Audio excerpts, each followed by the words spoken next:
வளர்ச்சியின் சிகரம் பிள்ளையார் நத்தம். சொன்னதை செய்தோம், சொல்லாததையும் செய்தோம்.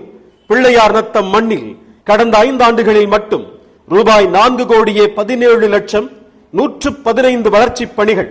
பிள்ளையார் நத்தம் ஊராட்சியை புதுப்பித்த பெரியசாமியின் அதிரடி. சொந்த வீடு என்பது பலரின் கனவு. அதை நனவாக்கியது நம்ம அரசு.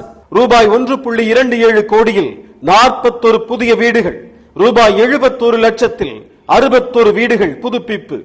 தங்குவதற்கு தரமான வீடுகள். இதுவே மக்களின் மகிழ்ச்சி. தாகம் தீர்க்க ரூபாய் 34 லட்சத்தில் புதிய குடிநீர் தொட்டிகள்.